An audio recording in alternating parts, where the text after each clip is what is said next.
Bonsoir à tous, j'espère que vous allez bien. Si vous êtes supporter de Paris, je suis désolé pour vous, voilà, vous avez passé une nuit assez difficile. Si vous êtes supporter du Bayern Munich, profitez de votre soirée, ça va être génial. Paris a perdu sa première finale de Ligue des Champions contre le Bayern Munich. La France ne remportera pas une deuxième Ligue des Champions dans son histoire.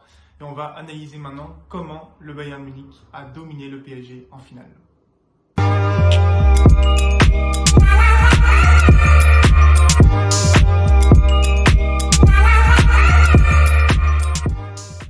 Avant toute chose, on peut regarder les compositions. Le Bayern a notamment laissé une surprise, si on veut. Perisic a été laissé sur le banc et Coman a été préféré. Un choix qu'on peut notamment expliquer parce que l'un des points faibles de Paris, c'était Thilo Kehrer en arrière droit, qui allait se faire prendre de vitesse par Coman et Davies derrière lui. Et c'est ce qui a eu lieu dans ce match et ça fait partie des grosses différences pour moi.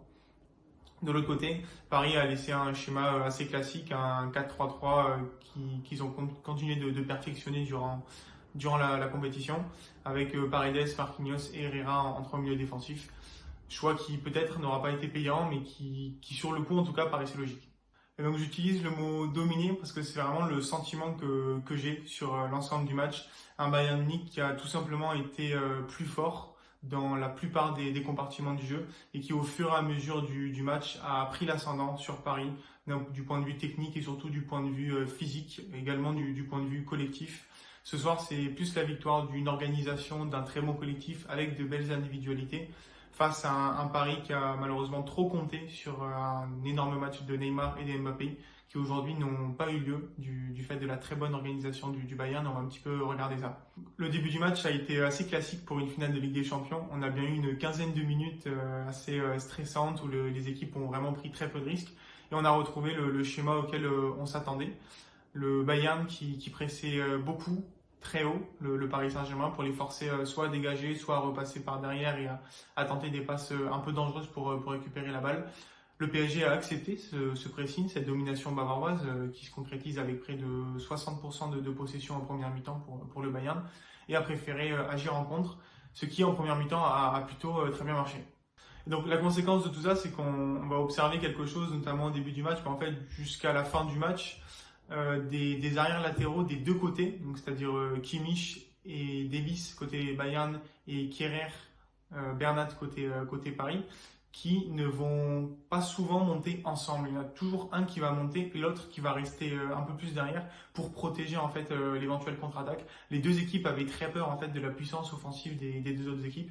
Donc la conséquence indirecte de ça, c'est qu'il y a moins de joueurs qui vont participer à l'attaque et donc on a vu un match qui était bien moins débridé que les autres, même s'il y a eu quand même pas mal d'occasions. Voilà, tous les matchs du Final 8 ont eu au moins 3 buts. Ce soir, on n'a vu qu'un seul but. Entre les choix tactiques des entraîneurs et la pression d'une finale, ça peut se comprendre.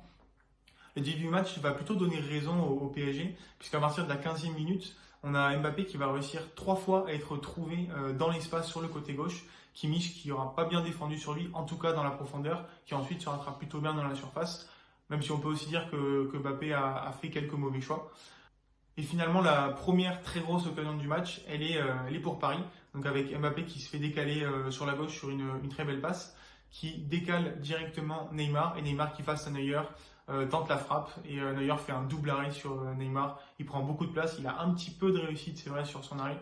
Mais voilà, il fait un super arrêt comme on le connaît. La réponse du Bayern Munich, elle intervient assez vite, quelques minutes plus tard, avec un centre de Davies sur le côté qui avait choisi de monter. Et cette fois, Lewandowski qui arrive à contrôler la balle, qui arrive à se retourner et à frapper. La frappe est contrée et ça arrive sur le poteau de Keylor Navas. Donc voilà, deux premières très grosses occasions pour chaque équipe. Ça lance un petit peu le match après 15 premières minutes qui étaient assez stressantes. Ensuite, on va avoir une vingtaine de minutes assez calmes en occasion, je dirais. Comme ce que j'ai expliqué avant, une finale assez étriquée où les latéraux montent pas forcément beaucoup. Au milieu, ça contrôlait très bien des deux côtés. Paredes, Marquinhos, Herrera répondaient plutôt bien à Alcantara et Goretzka. La conséquence de ça, c'est qu'il fallait 3 milieux de terrain côté Paris pour répondre à 2 milieux de terrain côté bavarois. Et donc, il y avait rarement une supériorité numérique pour Paris. Le Bayern contrôlait plutôt bien. Jusqu'à cette fin de première mi-temps qui a été un peu folle. C'est souvent le cas en fait dans ces matchs assez serrés. Les fins de mi-temps sont souvent assez rapides parce qu'on veut porter un coup juste avant la mi-temps. Et on a sur une erreur de relance bavaroise assez anodine, Mbappé qui récupère la balle, qui a la bonne idée de décaler Herrera si je dis pas de bêtises. Herrera qui tente la frappe, pardon, qui tente pas la frappe, justement, je pensais qu'il allait tenter la frappe. Finalement, il remet sur Mbappé, ce qui est plutôt une bonne idée. Par contre, Mbappé rate complètement sa frappe et à mon avis, ça c'est un des tournants du match. Parce que juste avant la pause, pouvoir mener 1-0, ça aurait beaucoup changé les choses. Et c'est une des dernières fois où on voit vraiment Mbappé du match en plus. La réponse du Bayern Munich, elle intervient assez rapidement avec une percée de Coman sur la gauche qui arrive pour le coup à prendre Kerrer. En deuxième mi-temps, ça arrive beaucoup plus souvent d'ailleurs. Et là, Kerrer qui fait pas faute au niveau des pieds, mais retient avec la main l'épaule de Coman. L'arbitre choisit de pas siffler de penalty. Alors pour moi, les deux arguments qui font qu'il siffle pas, c'est que Kerrer touche pas les pieds et que Coman en fait un petit peu trop dans sa chute. Mais honnêtement, je pense qu'il y avait faute et que le penalty pouvait se siffler. Voilà, ça aurait peut-être été un poil sévère, mais je pense qu'il se sifflait. Et finalement, rien n'est fait. On arrive à 0-0 à la mi-temps. Deuxième mi-temps, pas de changement de joueur, petit changement d'organisation, en tout cas sur le début de mi-temps avec Paris qui a en fait échangé les places de Di Maria et Mbappé. Mbappé se retrouve face à Davis alors que Di Maria se retrouve face à Kimmich. A priori, je n'ai pas ressenti dans le jeu que ça avait changé grand-chose. Du reste, dans le jeu, rien ne change. Bayern a la possession, construit. Paris accepte de souffrir et ressort en contre-attaque. Le début de la mi-temps, voilà, il ne se passe pas grand-chose jusqu'à cette fameuse 58e minute, 58e minute si je ne dis pas de bêtises, où on a Alcantara qui continue de faire ce qu'il avait très bien fait en première mi-temps, mais là avec la différence, il fait une passe casse-ligne qui libère l'espace pour Kimmich qui là avait choisi de monter vers l'avant. Il y a un surnom, il décale Gnabry. Qui arrive à centrer en retrait, voilà, frappe contrée, ça revient tout de même sur Kimmich. Et là, on voit vraiment le jeu du Bayern sur cette image arrêtée là. On a Kimmich qui est monté, qui est aux abords de la surface alors qu'il est latéral. Il n'est pas attaqué par un défenseur de Paris. Et quand il va centrer, on voit que pour 6 joueurs parisiens dans la surface, on a 5 joueurs du Bayern, notamment Coman qui est monté. Et en fait, on voit que Kerrer, il se retrouve seul entre presque 3 joueurs du Bayern. Il peut rien faire. Il choisit en plus de ne pas sauter. Et là, Gnabry dans son dos, pardon, Coman dans son dos, je place la tête. Ça fait 1-0 pour Paris. Et là, on sent que c'est un coup qui fait très mal pour les Parisiens, puisque le Bayern a réussi pour l'instant sa stratégie. Paris ne trouve pas de solution. Et c'est ce qu'on va voir en fait pendant les 30 dernières minutes du match, où globalement, le Bayern va plutôt bien contrôler, va enchaîner notamment avec des fois des passes casse-lignes en contre-attaque, va très bien contrôler le milieu de terrain et surtout très bien contrôler les offensives de Paris. Malheureusement, Mbappé et Neymar ont été assez inexistants en deuxième mi-temps. Neymar s'est emporté dans des dribbles un peu où il en a fait un petit peu trop, il perdait la balle sur certains contrôles. Mbappé pareil, on sentait que physiquement ça devenait difficile pour lui aussi. Et en fait, le PSG s'est petit à petit éteint physiquement face au rouleau compresseur du Bayern Munich. Ils ont eu très peu d'occasions finalement en deuxième mi-temps. Et donc face à cette situation, la solution, c'est les remplaçants. Alors j'en ai pas parlé avant, mais Boateng a d'abord été remplacé en fait en première mi-temps après s'être blessé. Il a été remplacé par Zule. Mais en fait globalement, on n'a pas vraiment senti la différence. Zule qui a un profil assez ressemblant pour moi à celui de Boateng, pas forcément très rapide, mais grand, prend de la place.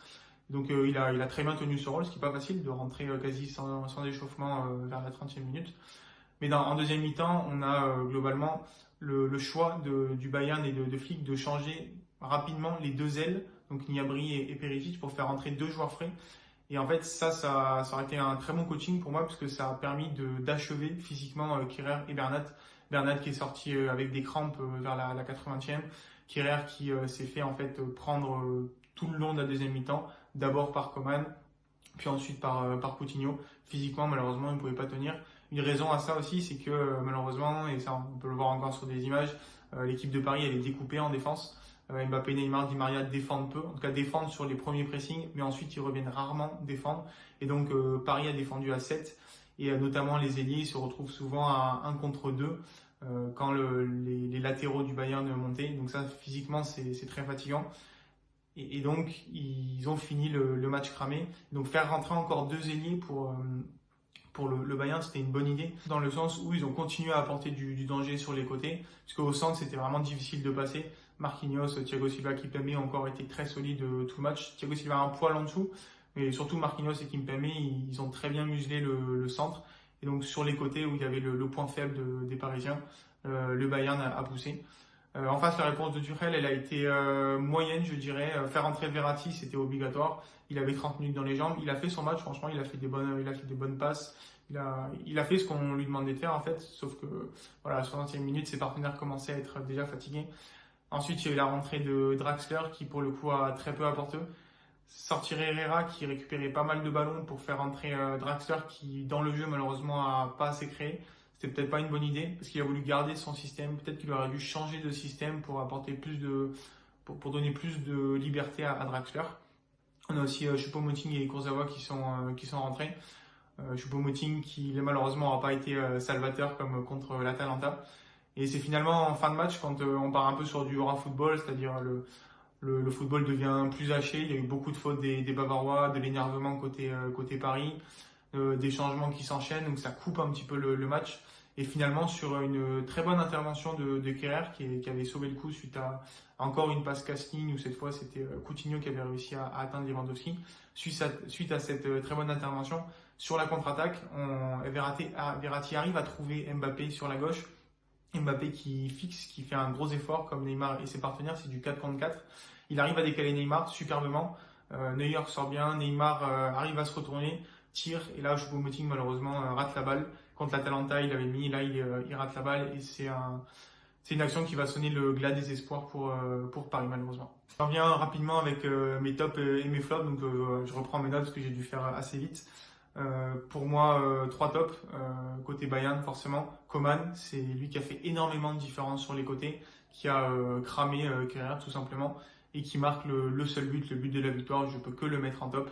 Je mettrai également Alcantara, qui a enchaîné des superbes interventions, qui a régné sur le milieu de terrain avec Goretzka, notamment en deuxième mi-temps, et surtout qui est à l'origine du premier but, enfin, du seul but du match, et qui a fait plusieurs passes cassines vraiment très impressionnantes. Il a un énorme volume de jeu. Il va sûrement partir à Liverpool, et c'est une grosse perte pour le Bayern Munich, je pense. Je mets enfin Neuer. Forcément, il n'a pas pris de but, il a fait des belles sorties, il a été là quand il fallait, il a été plutôt bon dans la relance, que ce soit court ou long. Voilà, Neuer revient à un niveau exceptionnel et quand tu as un gardien à un niveau exceptionnel, c'est plus facile de gagner une Ligue des Champions.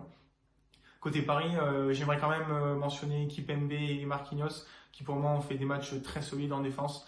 Il y a peu de choses qui se sont passées au centre de la défense de Paris parce qu'ils ont muselé toutes les entrées et Lewandowski.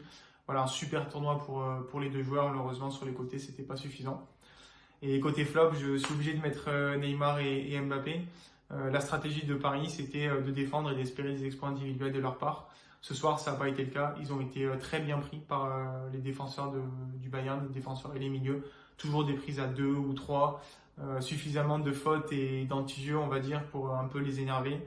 Et ça s'est très bien passé. Ils ont pas assez existé sur le match. Surtout Mbappé a raté sa vraie occasion à la fin de la première mi-temps. Je mets aussi Kerrer, malheureusement. Il est encore jeune, il est juste pas forcément au niveau pour contrer Coman et Davis. Et ça coûte malheureusement le match à Paris, je pense. Et enfin, je mettrai Tuchel en petit flop parce que je trouve que son coaching n'a pas forcément été très bon. Faire Verratti, c'était logique. Et ensuite, je pense qu'il aurait dû tenter quelque chose en fin de match quand il sentait que son équipe était fatiguée. Peut-être pas du changement poste pour poste, mais changer de système, peut-être passer sur un 4-2-4 ou un 4-2-3-1 par exemple. 4-2-3-1, je pense que ça aurait été intéressant. Il n'a pas fait ce choix, il est resté dans ses idées. Voilà, il est aussi inexpérimenté sur une finale, il n'a peut-être pas forcément très bien géré le truc. Mais bon, encore une fois, c'est les joueurs qui sont sur le terrain. Et donc la suite, Paris a enfin atteint la finale de la Ligue des Champions, enfin les demi également, les premières demi ils sont allés en finale.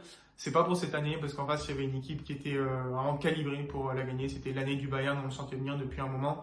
On a pensé que le PSG pouvait faire quelque chose, notamment avec Mbappé et Neymar qui est dans des très bonnes formes, même si Mbappé revenait de blessure. C'est malheureusement pas arrivé.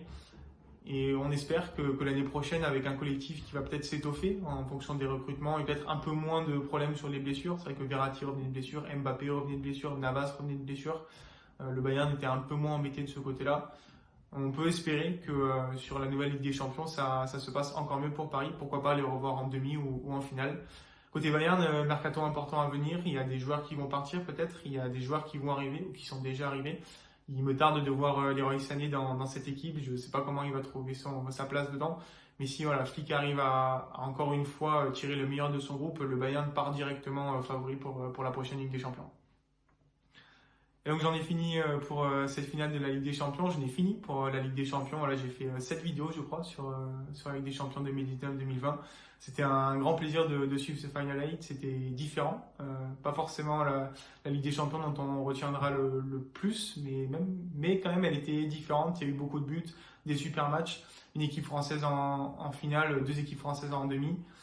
Donc voilà, moi j'ai vraiment beaucoup apprécié vous faire ces vidéos. Je remercie déjà les premiers qui s'abonnent sur ma chaîne. J'espère que dans quelques mois, on sera bien plus nombreux à partager du foot ensemble.